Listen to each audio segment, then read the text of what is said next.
అయినటువంటి శంకరాచార్యుల వారి జయంతి. ఈ ఈ సమయంలోనే వారు కూడా పరిపూర్ణమవుతున్నారు. జయంతి అంటే పుట్టినరోజు, సరే ఏదైనా ఒక పరమకావమైన మంచి ఈ లోకానికి వారి యొక్క జన్మ దారపూసి వెళ్ళారు. ఎలా దారపోసారు అంటే, అంతకుముందు సమాజం ఎలా ఉందంటే కనీసంగా అజ్ఞానం అనే స్థాయిలు తీవ్ర స్థాయికి వెళ్ళాయి. పురుడు కానుంచి, బిడ్డ పుట్టిన కానుంచి అన్ని కూడా పురుడులు, పుణ్యాలు, శ్రీమంతాలు, వివాహాల నుంచి ఆఖరికి చివరికి లాస్ట్గా కడతెచ్చే వరకు చెప్పేళ్ళాడు ఆచారం. ఇలా చేసుకోవాలి, ఇలా చేసుకోవాలి. అది ఇప్పటికీ పనిచేస్తుంది. అందుకే రెండు ఉన్నాయి సిద్ధాంతాలు భారతదేశంలో. ఇది బ్రాహ్మణ మత సాంప్రదాయము, సాతాను మత సాంప్రదాయం. శంకరాచార్యుల వారిది బ్రాహ్మణుడు, సాతానుదేమో రామానుజుల వారు. వాళ్ళు సాతానులు వస్తారు, దాన్ని వారి విగ్రహాలు కూడా పెట్టి చేస్తారు. ఇది సంగతి. అంటే అంతకుముందు అది భక్తిత్వం బట్టి సరైనది లేదు. ఎవరి దారిన వాళ్ళు, ఎవరి లెక్క వాళ్ళు, ఎటువంటి ఏది కరెక్టా ఏది కరెక్ట్ కాదని కూడా తెలియదు. అంటే స్థాపిస్తే మళ్ళీ అదే విషయాన్ని రామానుజుల వారి కన్నా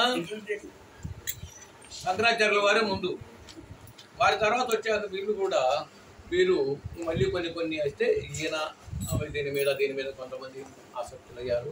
ఏదేమైనా వాళ్ళిద్దరి సాంప్రదాయం ఇప్పటికీ నడుస్తుంది. వారు చెప్పినారు ఇలా చేస్తున్నారు అంటే ఇప్పుడు ఎంత గొప్పవారు ఇప్పుడు అర్థమైంది కదా మనకు. అటువంటి మహనీయుల యొక్క వారిని మనం గుర్తుంచుకొని కూడా ఈరోజు తరడం చేస్తూ, ఇక వారు ఏ విధమైన జీవిత పరంపరలో కొనసాగించారు. వీర బ్రహ్మచారి సన్యాసం పుచ్చుకున్నారు శంకరాచార్యులు. రామానుజుల వారు వివాహము జరిగాక కొంతవరకు 50 సంవత్సరాల దాకా ఉండి 52లోనూ సన్యాసం పుచ్చుకున్నారు రామానుజుల. వారి యొక్క విధానం. ఇప్పుడు శంకరాచార్యుల వారి యొక్క అద్వితీయమైన విషయములు వారిని కొద్దిగా ఆదర్శంగా తీసుకోదగినటువంటి, అంటే ఇక్కడ గీతలో జ్ఞాన విజ్ఞాన తృప్తాత్మ కూటస్థో విజితేంద్రియ దాకా గురుగారు చెప్పారు కదా. జ్ఞానం పొందాలి అంటే జ్ఞానం అంటే ప్రశాంతంగా నిశ్శబ్దంగా వింటున్నారు. ఇది కూడా ధ్యానం కూడా అవుతుంది. నిశ్శబ్దంగా చూస్తూ విన్నప్పటికీ కూడా మౌనంగా కనుక వింటూ ఉంటే వినేదాని మీదనే చెవు ఉంది, ఇంకే దాని మీద పోల, అప్పుడు ధ్యానమే అవుతుంది. ఇక్కడ మౌనమే ప్రధానం, మనసు నిలబెడతమే ప్రధానం. చెప్తూ ఉంటే చెప్పే విషయాన్ని శ్రద్ధగా వినాలంటే మనసు నిలవాలి. మనసు నిలవకపోతే విన్నది గుర్తుండదు. అందుకని ఇట్లా విన్నదాన్ని అనుభవంగా మళ్ళీ దానిని స్వానుభవంగా తాను ఆచరించటము, దాన్ని అభివృద్ధి పొందటము, అప్పుడే తృప్తి కలిగింది ఎవరికైనా సరే. జ్ఞాన విజ్ఞాన స్వానుభవ జ్ఞానం వచ్చినప్పుడే ఒక తృప్తి కలుగుతున్నది అని అంటూ, జ్ఞాన విజ్ఞాన తృప్తాత్మ కూటస్థో విజితేంద్రియ. కూటస్థుడు ఎప్పుడయ్యాడు? కూటస్థుడు సర్వేంద్రియాలు, జ్ఞానేంద్రియాలు, కర్మేంద్రియాలు, ప్రాణేంద్రియాలు మొత్తాన్ని కూడా శబ్దస్పర్శ రూపరసగంధాదులనే తన్మాత్రలను కూడా అంతఃకరణంతో కూడా ఏకం చేసుకొని ఉన్నాడు. వాడికి మొత్తము 24 తత్వాలు అయ్యాయి. కర్మేంద్రియాలు, జ్ఞానేంద్రియాలు 10, ప్రాణేంద్రియాలు 15, శబ్దస్పర్శ రూపరసగంధాదులు అనే తన్మాత్రలు ఒక 5, 20, అంతఃకరణాలు 4, 24 అయ్యాయి కదా. ఇంతవరకు అనాత్మ. ఈ అనాత్మను ఆత్మరూపంగా ఏకత్వంగా నిలబెట్టగలిగాం. అనాత్మను ఆత్మరూపంగా నిలబెట్టగలిగినందుకు అది కూటస్థము చెందుతుంది. 24 తత్వాలు ఆత్మతత్వం మీద నిలబడింది. 25వ తత్వం వాడు జీవాత్మ, 26వ తత్వం వాడు పరమాత్మ. అప్పుడు ఆ కూటస్థముతో జరిగినప్పుడే నీ జీవితానికి విజయాన్ని పొందుతావు. ఇంతవరకు విజయాలు ఎవరికి లేవు. ఎవరికి ఉన్నాయి విజయాలు? పూర్తిగా నేనే విజయవంతుడని చెప్పిన ఎవరన్నా ఉన్నారా ఇంతవరకు? చక్రవర్తులైన వాళ్ళు కూడా ఈ ధరణి భాష వెళ్ళిపోయిన వాళ్ళే. కానీ విజయం పొందిన వారు ఎవరు? ఒక జ్ఞానులే. పూర్ణమైనటువంటి విజయాన్ని పొందింది ఒక జ్ఞానులే. అందుకనే జ్ఞానానికే ఈ దేహాన్ని బాగా ఉంచుకో, ఈ దేహముతో ఈ కాయముతో నీకు విజయం ఉన్నది, కాయముతో జయం ఉన్నది. కాయాన్ని జాగ్రత్తగా కాపాడుకొని దాంట్లో ఉన్న పరమార్థాన్ని, పరమ రహస్యాన్ని, పరమ గోప్యమైనది నీ ఆత్మ, పరమ గోప్యమైంది. అంతకన్నా పవిత్రమైంది, గోప్యమైంది ఈ సృష్టిలో ఎక్కడా లేదు. ఈ సృష్టిలో ఈ పంచభూతాలకే అతీతం. పంచభూతాలు చూస్తే ఓమో మనకేదో కొద్దిగా పొలం ఉంటే ఒకరికి ఎకరం ఉన్న వాళ్ళకు 10 ఎకరాలు ఉన్నాడు గొప్పగా చెప్పుకుంటాడు. 10 ఎకరాలు 100 ఎకరాలు ఉన్నోడికి 1000 ఉంటే ఇంకా గొప్పగా చెప్పుకుంటాడు. ఎంత చెప్పుకున్నా కానీ ఏది ఇంకా ఉన్నే ఉంటుంది. కానీ ఇవన్నీ ఊరికే చెప్పుకోవటమే తప్ప ఏమీ ఉండదు. ఇక ఈ పంచభూతాలకే అతిక్రమించినప్పుడు అదంత గొప్ప. ఇక భూమి దాటింది, జలం దాటిపోయింది, ఆఖరికి ఆ సూర్య గ్రహాలు కనపడేటువంటి మండలాలు కూడా దాటిపోయాయి. మండలాలు కూడా దాటినప్పుడే కైవల్య పదము. కైవల్య పదము అని చెప్పింది. కైవల్యం అనే పదము మన అన్నమయ్య కీర్తనలో వాడాడు. కైవల్య పదము అనే పదం వాడాడు. చివరిలో ఏమన్నాడు దాంట్లో? కైవల్య పదం అన్నప్పుడు ఇప్పుడు ఎన్ని దాటాలన్న అనే దాని మీద పుట్టుట నిజము, పోవుట నిజము, కట్టకడపడిది కైవల్యము అంటూ ఎగువన వెంకటేశ్వరుడు ఏలిక, గగనము పైది కైవల్యం. గగనం అంటే ఆకాశం. ఈ పోయే దీనికన్నా ఆకాశం ఇంకా గొప్పది కదా, దానిపైన ఉన్నదేదో అది కైవల్యమై ఉంది. పంచభూతాలకు అతీతం అని చెప్పాడు కదా, అంటే ఇంకా దానికన్నా గోప్యంగా ఏదైనా ఉందా? అందుకనే పరమ గోప్యము ఉంది. పరమ గోప్యం, ఇంకెంతకన్నా గోప్యమైన వస్తువు లేదు. మరి అటువంటి దివ్యాత్మ స్వరూపములు మన అందరిలో కూడా అలరారుస్తున్నాయి మన అంతరంగము. కానీ దానికి ఇవ్వవలసినటువంటి ప్రీతి, దానికి ఇవ్వవలసినటువంటి మన భక్తి శ్రద్ధలు ముందు, ఇంకా అంతకన్నా ఇంకేముందని శ్రద్ధ, భక్తి శ్రద్ధను ప్రకటించాలి. మనము నిత్యంగా ప్రకటించాము. అట్లా ఏదో గురుగారు రమ్మన్నారు, వచ్చాము, కాసేపు వినమంటే విన్నాము. ఏమమ్మా నిన్న వచ్చా, ఇవాళ రాలేదంటే మాకు కుదరలేదండి, మాకు కుదరద్దు అని అంటాం. అట్లా పరిస్థితిలో ఉంటాం. ఎందుకని? దానికి తెలియకపోవటం. ఇక్కడికి వచ్చి కూర్చుంటే గురువుగారు 1 గంట సేపు కూర్చుంటే రోజుకు 10,000 ఇస్తాడంట అంటే కనుక ఉంటారా? క్యూలో ఉంటారు అందరూ వచ్చి. 1 గంట సేపు సత్సంగం వింటే 10,000 ఇస్తాడంట గురువుగారు అంటే ఎవరైనా అవుతారా? ముందుగానే ఉంటారు, క్యూలో ఉంటారు ముందు. నేను కూర్చోవాలి ఇక్కడ అని. ఇది మన స్వభావం ఎలా ఉంది ఇప్పుడు అర్థమైంది కదా. ఇప్పుడు 500కు ఇంకొక ఆయన 600 ఇస్తామంటే వెళ్తామా లేదా పని? కూలికి ముందు 500 ఇస్తున్నారు, లేదా నేను 600 ఇస్తానంటే ఆగుతున్నామా? సుమారుగా 10 గంటలు దగ్గర ఎండకు, గాలికి, వానకు ఆడ పని చేయాలి. అదేటప్పుడు ఊరికి కూర్చుంటే ఇస్తాడంట 10,000 అంటే ఊరుకుంటారా? ఊరంతా వచ్చి కూర్చుంటారు. ఎందుకని? ఆ తేడా ఎక్కడొచ్చింది? మనకు తేడా ఎక్కడుంది? అట్లా అంటే దానికి ఇచ్చిన ప్రాధాన్యత ఇంత. ఈ భూతాలను కూడా అతీతము. ద్రవ్యరాశి ఏది జగత్తు కంటే పంచభూతాలే ద్రవ్యరాశి. అంతే కదా. భూమి, నీరు, నిప్పు ఇదంతా ఉంటేనే కదా మనం తినడానికి తిండి దొరికేది. ఎక్కడ లేదు, బంగారం వచ్చింది, పేపర్ వచ్చింది, అయినా భూమిలోంచి రావాల్సిందేగా. అప్పుడు ఏది ద్రవ్యరాశి? పంచభూతాలే ద్రవ్యరాశి. ఈ ద్రవ్యరాశికి కూడా అతీతంగా ఉన్నటువంటి ఆ దివ్య జ్ఞానము కాదది. అది ఒక పరమ దివ్యత్వము, పరమ గోప్యము, పరమ పావనమైనది. అటువంటి పావనమైన విషయాన్ని మనకు అందటానికి, మనకు చెందటానికి వారి జీవితాలు దారిపోశారు. శంకరాచార్యుల వారికి, రామానుజుల వారికి ముక్కుసూటిగా ఇక వారి గురించి 2 మాటల్లో ఎక్కువ చెప్పినా కానీ సరిగా గుర్తుండదు, గుర్తుపెట్టుకోవాలి. శంకరాచార్యుల వారు అప్పటికే పాండిత్యములోను వేదాంగాల్లో అంత శబ్ద జ్ఞానం ఆయనకు బాగవచ్చు. అంటే ఏదో పూర్వ జన్మ అభ్యాసం ఏదో ఉంది ఆయనకు, అందుకే అటాచ్ అయింది. ఆ సంస్కృత భాషలో ఆయనకి తెలియంది లేదు, అంతా తెలుసు, అన్నిటికీ అర్థాలు తెలుసు. 12 ఏళ్ళకి అంతటి పండితుడయ్యాడు. బయలుదేరాడు. కాశీ పట్టణములో మండన మిశ్రుడు అనేటువంటి ఒక మహాపండితుని, అంటే యజ్ఞ యాగాదులు కర్మలు చేయటములు అతను గొప్పవాడు. ఆ ప్రాంతం వాళ్ళందరూ కలిసి ఆయన సన్మానం చేశారు. కాశీ నగరంలోనే సన్మానం చేసినట్టు చెప్తారు గ్రంథంలో. సరే, ఎక్కడన్నా కానీ ఆ ప్రాంతంలో సన్మానం జరిగింది. సరే, అతనికి పక్కనే మనకు ఒక 40 కిలోమీటర్లు వెళ్తే ఆ నుంచి బీహార్ వస్తుంది. గయ బీహార్ది. కాశీకి ఎన్నోళ్ళు గయ వెళ్ళి వస్తూ ఉంటారు. అది బీహార్ రాష్ట్రం. ఇదేమో ఇంతవరకు ఇది ఉత్తరప్రదేశ్. ఆ ప్రాంతం ఈయన పాండిత్యాన్ని గొప్పగా చూసి మెచ్చుకొని ఆయన కూతురుని, ఆయన గొప్ప పండితుడు, ఆ పండితుడు ఇంత ఉన్న ఆ అమ్మాయి పేరు భారతి. ఈయనకి ఇచ్చి పెళ్లి చేశాడు ఈ మండన విశ్వడికి. అందుకని ఈ ఇంటికి వచ్చాక ఉభయ భారతి అని పేరు ఇచ్చాడు. బాగానే ఉంది. ఇక ఈయన వెళ్ళి వాళ్ళ ఇంట్లో ఏదో అది క్రతువో ఏదో కార్యక్రమం జరుగుతూ ఉంది. వెళ్ళి అటు నుంచున్నాడు. ఏదో పుణ్యకార్యం ఏదో చేసుకుంటున్నారు.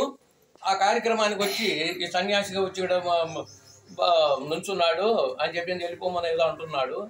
కాదు, దక్షిణ భారతదేశం నుంచి వచ్చారు, ఇతను వాళ్ళ నాన్న ఏదో చెప్తాడు, బ్రాహ్మణ ఉండని చెప్తారు. అంటే అతను సరే ఉండమని భోజనం చేసి వెళ్తూ మా ఇంట్లో అంటాడు. ఏమన్నాడో తెలుసా? భోజనం చేయమంటే, నేను నీతో వాదనకు వచ్చా, నీతో మాట్లాడటానికి వాదనకు వచ్చా, నాతో పోటీగా నువ్వు వాదనకు నిలబడతానంటే నేను మీ ఇంట్లో భోజనం చేస్తా, లేకపోతే ఇటు నుంచి వెళ్ళిపోతాను. నాతో వాదన చేయడానికి వచ్చావా? సరే, నేను సిద్ధమే, భోజనం చేయన్నాడు. భోజనం చేశాక తర్వాత ఏదో మాట్లాడారు. సరే, ఎన్ని రోజులైనా జరగని, ఒక వారం అయినా 10 రోజులైనా 15 రోజులైనా పెట్టుకున్నారు. మరి దానికి ఎవరు చక్కగా వాదన చెప్తున్నారు, చేస్తున్నారు, ఎవరిది చెప్పింది కరెక్ట్ అనే సంగతి తెలియాలి కదా.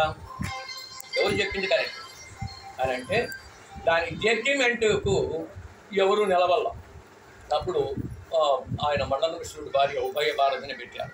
అమ్మ, మాకు అంత అవగాహన లేదు, ఎవరిది కరెక్ట్ ఎవరిది కరెక్ట్ కాదు, ఎవరికి చెప్పలేము, నువ్వే కరెక్ట్ అని చెప్పి అన్నారు.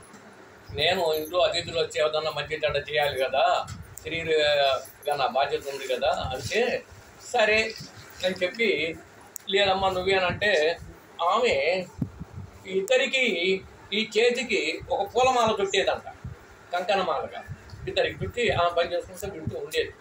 ఉంటే ఆ చివరిలో ఈ మండల విశ్వడికి చేతికి ఉన్న పూలమాల కొద్దిగా నలిగిపోతా ఉంది. ఆయనది కట్టినట్టే ఉంటాను శంకరాచార్యులు, అది ఒకటి గమనిస్తాను మొదటి నుంచి. ఆ తర్వాత ప్రతి విషయానికి కర్మ సిద్ధాంతములో ఆత్మోన్నత జ్ఞానము కలిగే ఉండాలన్నది ఎంత చెప్పినా నేను అది చెప్తాం. ప్రజలకు ఎంతో అవసరం. ఎన్నో యాగాలు కర్తూలు చేశారు, ఎన్ని గొప్పయ్యని చెప్పి నేను చెబితే వాటిని నువ్వు ఖండిస్తావు చివరికి పెట్టేసరికి. ఆత్మస్పృహతోనే అందరూ ఎవరు బతుకుతున్నా, ఆత్మస్పృహతోనే ఎవడు కర్మ చేస్తున్నాడు అన్నాడు పండగ.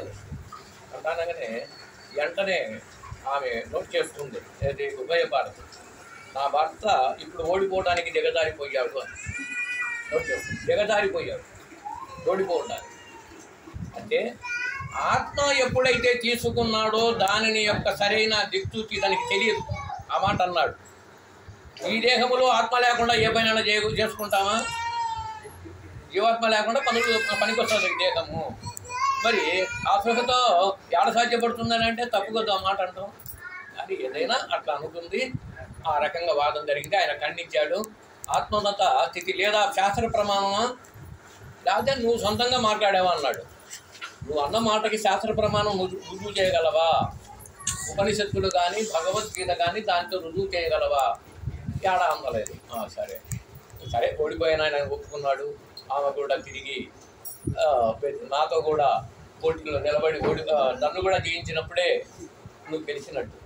అయితే ఈ ఫైనల్గా ఒక మాట ఎందుకు అంటున్నానంటే, నేను కావచ్చు, నాలాంటి వాళ్ళు ఎందరో కావచ్చు, మీరే కాక ఒక గురువుగా స్థానంలో నిలబడిన వారికి కూడా అవసరమైన సూచన ఇది. అంతటి మాట వాడేది. ఆయన అడిగింది ఏంటి? ముందు స్త్రీ పురుషుల దాంపత్యంలో రజసుఖములో ఆ స్థితి ఏంటిదని చెప్పి అడిగింది. ఆ స్థితి ఏంటి అని అడిగింది. అమ్మా అని కాకేశాడు. నేను బాగుండి నీకు బిడ్డలాంటి వాడిని, సన్యాసిని కూడా. ఈ మాట నన్ను అడగడం ఏంటి అన్న. ఎంతని అందరికీ కావలసిన దాన్ని ఎలా మాట్లాడిందంటే కుమారా అని సంబోధించింది. అంటనే కుమారా అని సంబోధించి, ఈ భూమి మీద ఎవరు ఏ రకంగా అడిగినా నువ్వు దానికి సమాధానం చెప్పగలిగి ఉండాలి. అందుకోసమే అడిగా ఈ మాట నేను. ఈ సృష్టిలో వాదోపవాదాలు ఎన్నో శాస్త్రాలు ఉన్నాయి, ఇది కూడా ఒక శాస్త్రమే. అందుకే దాన్ని కూడా నువ్వు సమాధానం చెప్పగలిగి ఉండాలి. అందుకోసం అడిగా. అంటే ఏదో ఒకటి ఉంటే ఒకటే కానీ సమస్తము తెలిసి ఉండాలి. ఎవరు ఏమడిగినా సమాధానం నువ్వు చెప్పగలిగి ఉండాలి. చేతులెత్తి దండం పెట్టి చెప్తానమ్మా నాకు కొద్దిగా టైం ఇవ్వు అని చెప్పి వెళ్ళిపోయాడు. దానికోసమే పరకాయ ప్రవేశం చేశాడు. ఇది శంకరాచార్యుల వారి. ఇక రామానుజుల వారు 50 ఏళ్లకు ఇది సన్యాసం పుచ్చుకున్నాడు కదా, ఇది కూడా మనం అందరం తెలుసుకోదగింది. రామానుజుల వారికి రాజుగారు కంచి ఆ ప్రాంతం వారే వీరు. రాజులు ఆయనను ఎంతో గొప్పగా చూసుకొని ఆయనకు ఎన్నో ఆయన కావాల్సిన అవసరాలకు కానీ ఎవరన్నా వాళ్ళకి అతిథులు వచ్చినా ఆయన జీవన విధానానికి ఏమీ లేకుండా ధనధాన్యాదులు పంపిస్తున్నారు. ఈయన కూడా అట్లాగే అందరికీ సత్సంగాలు జరుపుతూ చూసుకుంటూ ఉంటాడు. సడన్గా ఒకరోజు రాజుగారి దగ్గరికి వెళ్తున్నాడు. ఈయన ఎవరో రాజుగారి పిల్లం పేరు రమ్మన్నారని భటులు వచ్చి వెళ్తున్నాడు. ఈ లోపల ఇద్దరు ఆయనకు తెలిసినటువంటి పూర్వపు స్నేహితులు ఇద్దరు కనబడి, మేము పలానా చోటికి వెళ్తున్నాము, మీ ఇంటికి వచ్చి ఇక్కడ విశ్రాంతి తీసుకొని భోజనం చేసి తర్వాత మా ప్రయాణం సాగిస్తాము, అందుకోసం వచ్చామంటారు. వెంటనే ఈయన పక్కన శిష్యులు ఉన్న వాళ్ళందరిని పిలిచి, నువ్వు ఇంటికి వెళ్ళి అమ్మగారికి చెప్పి వీళ్ళకు సదుపాయాలు భోజన సదుపాయాలు చేసి వాళ్ళు అన్నీ ఏర్పాటు చేసి వాళ్ళు వెళ్ళదలుచుకున్నప్పుడు వాళ్ళకి విశ్రాంతి కూడా ఇచ్చి వెళ్ళదలుచుకున్నప్పుడు వాళ్ళు వెళ్తారు. ఆ మాట వెళ్ళి అమ్మగారికి చెప్పి ఆ పని చూడండి అని పంపించాడు. ఇద్దరు అక్కడికి వెళ్ళారు. ఆ శిష్యులు వాళ్ళ ఇద్దరిని తీసుకొని వెళ్ళారు. వెళ్తానగానే వెంటనే ఆమె ఎప్పటి నుంచో హృదయంలో ఎవరన్నా వచ్చి సత్సంగాలతో వచ్చి 10 మంది భోజనాలు తింటే ఆమెకు ఇష్టపడుతున్నారు. ఆ సంగతి అప్పుడు బయటపడింది. అంతకుముందు బయటపడాలి, ఆయన ఉన్నాడు కదా గురువు గారు, బయటపడాలి. ఇప్పుడు గురువు గారు లేడు సమయానికి, ఇప్పుడు బయటపడింది. వాళ్ళనే మీకు తిండికి జరగటం లేదా, మీకు తిండి పెట్టే వాళ్ళు ఎవరు లేరా, మీకు ఇల్లు బాకిళ్ళు ఉన్నాయా, ఈ రకంగా ఊర్ల ముడి తిరగడం తింటమేనా అనే మాట్లాడుగా అర్థం వచ్చేటట్టు మాట్లాడు.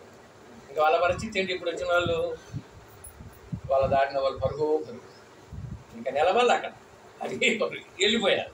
వెళ్ళిపోతానగానే ఇంకా వీళ్ళు భయపడి వచ్చిన ఆయన అంటున్న శిష్యులు ఉన్నారు కదా ఇద్దరు, ఇంక ఇక్కడ ఉండకూడదు, గురుగారికి దారిలోనే చెప్పాలి, ఆమె ఎదుట మళ్ళీ చెప్తే మనం కుదరదు, అందుకని చెప్పి దాంట్లో కాపు కాసి ఉంటారు గురువుగారు. ఆ దారిలో కనపడతానగానే నాయన వాళ్ళు పాపం చూస్తున్నారా వచ్చినటువంటి సాధువులు అని ఒక క్షమాలు అడిగాను.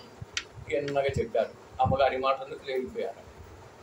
అదే సంగతి కదా. ఇంకా అదే సన్యాసం పుచ్చుకున్నాడు. ఇంకేమైనా వదిలేసేసేసాడు. సన్యాసం పుచ్చుకొని నువ్వు నీ దారి నా దారి మాది, ఈ రకంగా సన్యాసం పుచ్చుకోవటము జరిగింది. ఇది అసలు ఇద్దరి యొక్క జీవిత ఘట్టాలలో గొప్ప విషయాలు. ఆ రకంగా ఆయన కూడా సన్యాసం పుచ్చుకున్నాడు. ఇటువంటి ఏది పుచ్చుకున్నా, ఏ సంఘటనలు ఎదురైనా ఆయన జీవితానికి బ్రహ్మచర్యం తీసుకొని ఉన్న శంకరాచార్యుల వారు ఈ జగత్తును ఉద్ధరించడానికి చేయాలి. జగత్తును ఉద్ధరించడానికి చేయాలి. ఇంకా మరొక ఇప్పుడు వీరబ్రహ్మేంద్ర స్వాముల వారి ఆరాధన మహోత్సవ సందర్భంగా ఈ సప్తాహముగా పెట్టుకున్న దీనికి వీరు అందరూ అంత కఠినమైన నిర్ణయాలు తీసుకోవడానికి లోకంలో సాధ్యపడరు. అంత కఠిన నిర్ణయాలు తీసుకోగలుగుతారా అంటే అది కూడా పూర్తిగా అంతవరకు కొంతమందికి సరిపోతుంది. అందుకనే రాజయోగ మార్గంలో సంసారంతో బిడ్డలతో ఉంటూ చేస్తూ కేవలం ఆయన ధనవంతుడిగా కూడా ఏం కనపడదు, ఒక పేదరికంగానే ఉన్నారు. ఒక వృత్తి చూసేసరికి ఆయన వృత్తి కూడా మనకు తెలుస్తుంది. కానీ అది ఏదో ఆయన పేదరికమని లేకపోతే అట్లా ఉన్నాడు అన్నది మనకు కనిపిస్తాం. ఆయన దృష్టిలో అదేం కాదు. ఆయన తెలుసుకుంటే మట్టిని కూడా బంగారం చేయగలడు. ఇది చెప్పుకున్న వీళ్ళిద్దరి కంటే కూడా అతీతుడు వీరబ్రహ్మం గారు. శంకరాచార్యుల వారి కన్నా రామానుజుల వారి కన్నా వాళ్ళు ప్రచారాలు చేసి చేసి చేసి స్థాపించి దాని మీద తిరుగుతున్నారు. అంతే, ఏమీ లేదు అక్కడ. వాళ్ళు బోధించింది గొప్పదే, కానీ మానవాతీత స్థితికి కలిగినటువంటి వాడు రామానుజ వీరబ్రహ్మం గారు. ఈ ప్రకృతిని కూడా తన అరచేత పెట్టుకొని ఉన్నవాడు, అంతటి దీశాలి. అటువంటి వాడు ఈయన కూడా ఈయన ధీరత్వము ఎంత గొప్పది అని అంటే కన్న బిడ్డను కూడా తప్పు పట్టాడు, దండించాడు. ఈ విద్యకు అనుకూలిస్తేనే ఒప్పుకున్నాడు, లేకపోతే పోతులో రేపు శాపం కూడా పెట్టాడు. పోతులో రేపు కాకపోతే పిచ్చివాడే కొనాల మీద తిరుగుతా కొన్ని సంవత్సరాల పాటు అన్నాడు. అంతటి దీశాలి. ఓకే, ఎవరైతే ఆశ్రయించారో ఆ సిద్ధయ్యకి పూర్ణమైనటువంటి బోధ చేశాడు. అటువంటి మహానుడు, అటువంటి జ్ఞాన సంపన్నులు ఇక్కడ మన బ్రహ్మంగారు, మన రాష్ట్రం వారు అనుభూతి ఇక్కడ అంతా కూడా మన భారతదేశంలో మనకి ఇటువంటి దివ్యమైనటువంటి దివ్యాత్మ స్వరూపులు జ్ఞానులు అందరూ కూడా ఎందుకు మన కోసం పాటుపడ్డారు అని అంటే మనలో ఉన్న దివ్యాత్మను ఆ దివ్యత్వంగా వెలగటం కోసం చేశారు. అంతే తప్ప ఆడోసాడు ఊరుకుండొచ్చు కదా వాళ్ళు మనందరికీ కలిసి బోధ చేశారని అటువంటి దివ్యమైన తత్వాన్ని మనం పొందాలనే భావన, లేకపోతే ఆ దైవానుగ్రహానికి మనం దూరం ఉంటామని భావించి ఆ భక్తి శ్రద్ధలు కలగాలని మీకందరికీ ఆ హృదయపూర్వక ధన్యవాదాలు.